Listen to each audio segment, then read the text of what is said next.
Good morning बच्चों आज हम लोग पाठ 14 कृष्ण सुदामा की दोस्ती की पुनरावृत्ति करेंगे। ठीक है, पाठ 13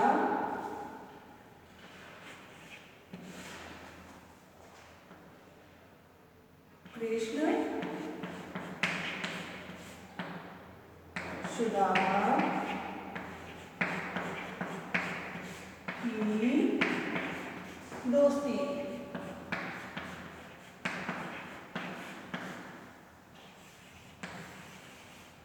की पुनरावृत्ति।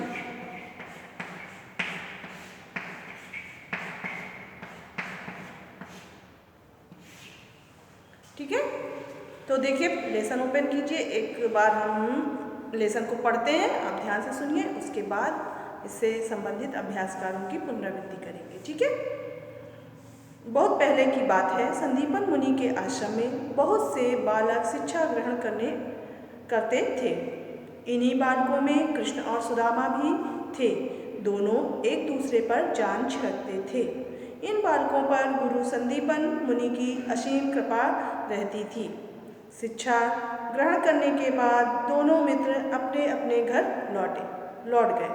कुछ समय बीतने पर कृष्ण तो द्वारिका के राजा बने, लेकिन सुदामा का जीवन तो निर्धनता से भरा ही रह गया।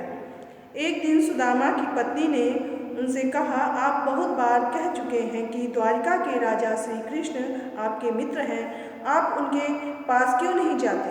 वे जरूर आपकी मदद करेंगे। सुदामा बोले, घर में तो कुछ नहीं है, मित्र के लिए क्या उपहार ले जाऊं? तब सुदामा की पत्नी पड़ोस से थोड़े चावल ले आई और उसको पोटली में बांधकर सुदामा को दे दिया। उनका मन डामाडोल हो रहा था। कृष्ण अब इतने बड़े राजा हो गए हैं, अगर उन्होंने ना पहचाना तो वो सोच रहे थे कि अगर मैं कृष्ण के पास जाऊं और वो हमें नहीं पहचाने तब क्या होगा। चलते चलते आखिर वे द्वारिका जा पहुंचे और कृष्ण के महल के द्वार पर जा खड़े हुए। द्वारपाल ने पूछा, आपको किससे मिलना है? सुदामा बोले, मेरा नाम सुदामा है, मैं अपने मित्र कृष्ण से मिलने आया हूँ। जैसे ही भीतर जाकर द्वारपाल ने सुदामा का नाम लिया, कृष्ण दौड़े दौड़े बाहर आए और सुदामा को बाहों में भर लिया।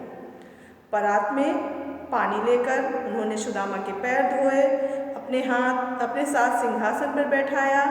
फिर दोनों बहुत देर तक बचपन की बातें याद करके हंसते रहे।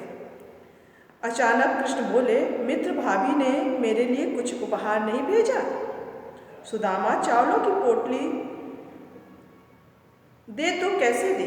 इतने बड़े राजा को थोड़े से चावल देने में शर्म और संकोच दोनों हो रहा था।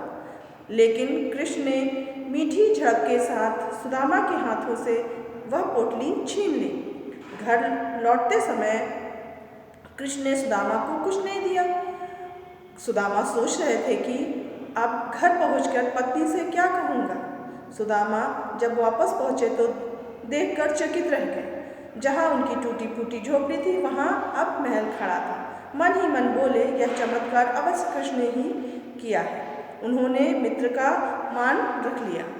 नीचे देखिए, सच्ची मित्रता कोई भेदभाव नहीं मानती। आपने पाठ को पढ़ा तो आपको समझ में आया होगा कि कृष्ण बहुत बड़े राजा बन गए थे, फिर भी उन्होंने अपने मित्र को भूला नहीं ना, और उनकी अच्छे से उनकी सेवा की, उनका स्वागत किया, उनको अपने साथ सिंहासन पर बैठाला। तो इसी प्रकार हर एक दोस्ती को वैसे ही करना चाहिए जैसे कृष्ण और सुदामा की दोस्ती थी, कि कभी कोई फर्क नहीं रखना चाहिए। ठीक है, अब देखिए आगे प्रश्नोत्तर और बुक अभ्यासकार ये सब आपने पढ़ा है ना, और वर्ड मीनिंग। तो सबसे पहले देखिए दिए हुए हैं शब्दार्थ दिए हुए हैं। आश्रम मीन्स कुटिया। क्या होता है? आश्रम मीन्स कुटिया। जान छिड़कते यानी कि प्यार करते। गुरु शिक्षक, मदद सहायता, उपहार मीन्स भेंट, पोटली मीन्स छोटी गठरी, डामाडोल मतलब स्थिर न रहने वाला, द्वारपाल यानी कि पहरेदार, परात बड़ी थाली, संकोच लज्जा। ठीक है, ये हो गए आपके शब्दार्थ। आप देखिए ध्यान से, अब आपके पुस्तक में मौखिक उत्तर दीजिए लिखा हुआ है। मौखिक उत्तर क्या है? कृष्ण के माता पिता कौन थे? कौन थे? देवकी और वासुदेव। कौन थे? देवकी और वासुदेव। कृष्ण का पालन पोषण कहाँ हुआ था? मौखिक उत्तर में नंबर 1 में का नंबर 1 क्या है? देवकी और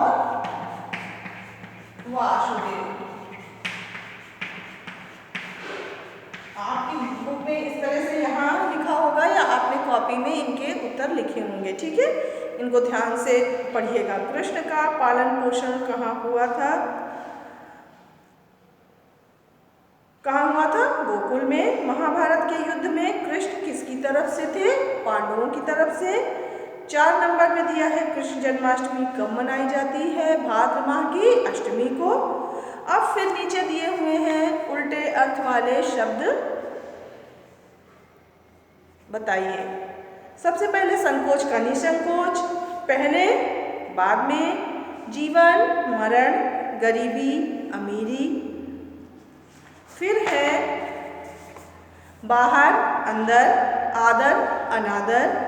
फिर ग नंबर में देखिए सही शब्द पर गोला बनाना है, तो ये गलत शब्द लिखे हुए हैं और एक इसमें सही लिखा हुआ है। पहले वाले में कृष्ण सही है, दूसरे में पहला वाला सही आश्रम, संकोच में दूसरा वाला सही है, अवश्य पहला वाला सही है, प्रेम तीसरा वाला सही है। ठीक है, ये सब अपने बुक के अभ्यास कर किए हैं, अगर नहीं किया है तो अभी करते जाइए। ठीक है, उचित शब्द चुनकर रिक्त स्थानों की पूर्ति कीजिए। डैश नाम सुदामा है, मेरा नाम सुदामा है। फिर डैश टूटी फूटी झोपड़ी थी, उनकी टूटी फूटी झोपड़ी थी। फिर कृष्ण अब इतने बड़े राजा हो गए। अब इसके बाद प्रश्नोत्तर दिए हुए हैं, इन्हें आप अपनी कॉपी से अच्छे से याद कीजिए, जिससे आप एग्ज़ाम में और लिखकर प्रैक्टिस कीजिए, जिससे कि आप एग्ज़ाम में अच्छे से कर पाए। तो बच्चों, आज हम लोगों ने पाठ 13 कृष्ण सुदामा की दोस्ती की पुनरावृत्ति की। नेक्स्ट डे हम लोग इसके आगे के लेसन का पुनरावृत्ति करेंगे। ठीक है, तब तक के लिए थैंक यू बच्चों।